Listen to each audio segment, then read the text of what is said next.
Ribeirão vai ganhar 2 novas pontes entre as zonas leste e sul. A prefeitura está definindo a empresa responsável pela construção através de um processo licitatório.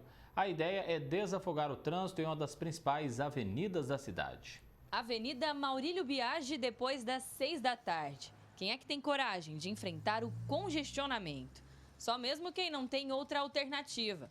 Um dos pontos com trânsito mais pesado é no encontro da avenida com a Leão 13 e a Carlos Consone, através das ruas Adilson Canezin e Olderige Margarido.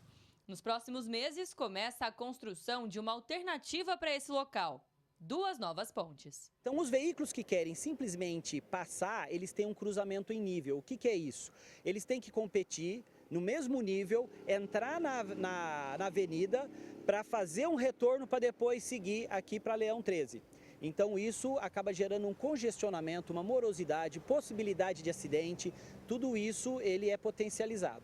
Quando você faz essa interseção em desnível, isso é, você passa uma das avenidas por cima da outra, você retira todos esses pontos críticos, né, onde um veículo tem que parar e esperar o outro. Você dá um trânsito contínuo, fluido. A justificativa da prefeitura é de que a obra pode ajudar a resolver os conflitos que existem hoje no trânsito da região, já que a grande maioria dos motoristas que vêm da Carlos Consone tem o objetivo de acessar a Leão 13. Só para se ter uma ideia, nós estamos nesse ponto há cerca de meia hora. A cada 10 veículos que pegam a Maurílio Biagi pela Consone, 8 deles sobem a Leão 13. Não estamos pensando só no carro, nós temos que pensar também no pedestre, temos que pensar nos ciclistas e temos que pensar no transporte público. Então esse projeto tem que contemplar a melhoria de todos esses modais de deslocamento. Então, fazendo um bom desenho geométrico, um bom projeto, a gente consegue contemplar tudo isso, dando segurança, né, para os usuários, dando fluidez e dando mais qualidade de vida. As pontes vão ligar as zonas leste e sul, 2 importantes e movimentadas regiões da cidade. A previsão é de que a obra dure 12 meses a partir da assinatura da ordem de serviço.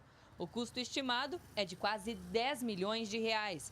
Recursos de financiamento da Prefeitura junto ao Banco do Brasil. É que existe um corpo d'água, então é realmente uma ponte, não é simplesmente um viaduto, então tem uma complexidade um pouco maior.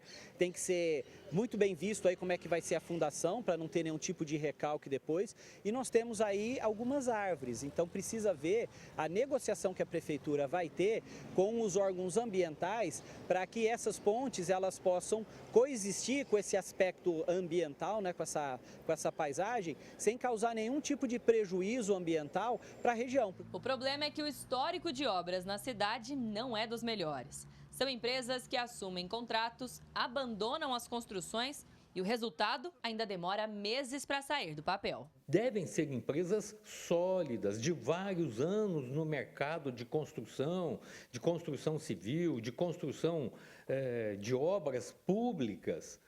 Então, empresas que realmente tenham nomes, não aquelas empresas que se juntam, sócios para criar uma pessoa jurídica só para prestar serviços e depois se desfaz dessa empresa. Isso está cheio, eles jogam um preço muito baixo, não dão conta de superar o que eles ofertaram e acabam abandonando as obras e punir severamente e pedir garantias para que essa obra não pare. Esse é outro ponto que eu sempre coloquei, pedir garantias, que se não der conta, a prefeitura não ficar sozinha no prejuízo. O advogado defende a necessidade de mais fiscalização e planejamento. A avenida é um importante corredor e não dá para admitir que a história se repita com atrasos e impacto aos comércios. A prefeitura precisa ter um cronograma junto com a construtora que ganhar a licitação e acompanhar, para e passo,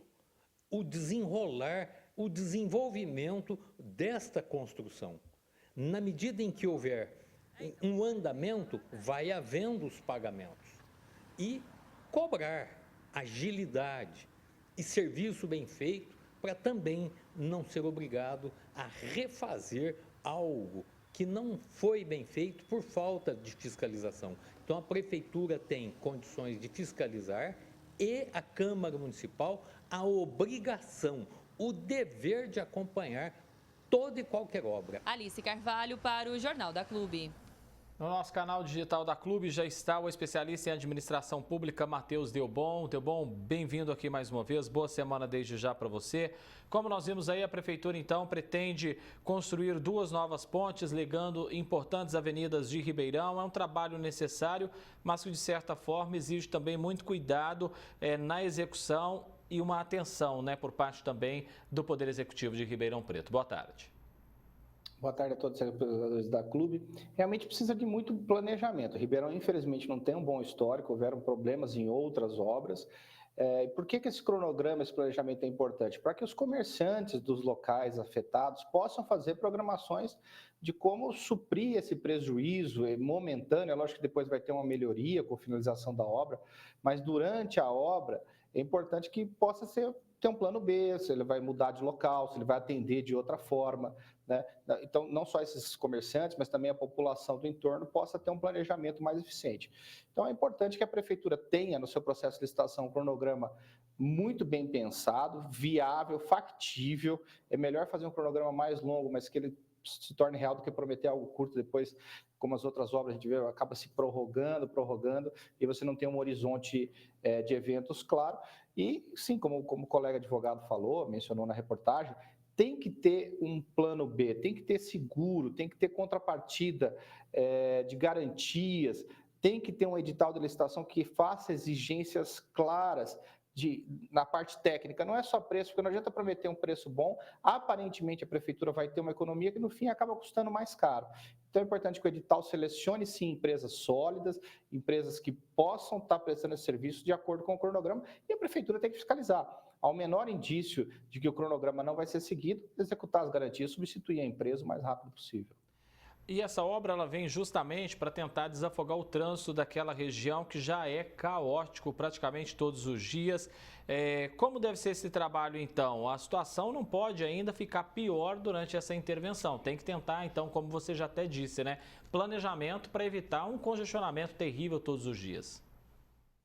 Então, ter um planejamento para minimizar esse impacto. Então, desviar momentaneamente o trânsito para outras regiões, orientar as pessoas que lá circulam de vias alternativas, acesso alternativo, durante esse período. Infelizmente, toda obra gera algum dano durante a sua construção, para que depois seja entregue a melhoria. Mas é por isso que é importante esse planejamento, que as pessoas saibam durante quanto tempo isso vai acontecer, quanto tempo vai impactar, e que também as fases da obra sejam programadas para gerar um menor impacto durante a sua obra possível. Nós estamos falando de uma região de grande fluxo em Ribeirão Preto, onde afetará milhares de pessoas todos os dias se esses desvios, se essas rotas alternativas não forem bem planejadas. E a gente não está falando de pouco dinheiro, é sim uma quantia considerável. Essas 2 pontes devem ficar aí, pelo menos essa estimativa da Prefeitura, em torno dos 10 milhões de reais. Dinheiro público tem que ser gasto com responsabilidade. Tem que ser gasto com responsabilidade. Vamos lembrar que aparentemente parece uma cifra grande, mas a economia, muitas vezes, para a cidade como um todo, vai ser muito maior. Você diminuir o tempo de deslocamento em 15, 20 minutos que seja, nós estamos evitando um número muito grande de horas extras, fazendo com que as pessoas possam chegar no horário dos seus trabalhos. Então, esse retorno social certamente será muito maior e ao longo dos anos, não só para a Prefeitura, mas eu acredito que para a população. Então, é um valor considerável, tem que ser bem planejado. É importante investir em mobilidade, porque uma cidade como Ribeirão Preto garante parte da sua qualidade de vida por ter uma boa mobilidade. Isso faz com que as pessoas não percam tanto tempo da sua vida se deslocando, e sim com suas famílias ou no trabalho. Então, eu acredito que esses 10 milhões vão retornar à economia local de forma exponencial. Mas é importante ter um planejamento para que não gere danos durante a sua obra. Especialista em administração pública, Matheus Delbon, agradeço a sua presença aqui no Jornal da Clube. Um abraço, boa semana. Eu que agradeço, um abraço e bom feriado a todos. Obrigado, igualmente. Até mais.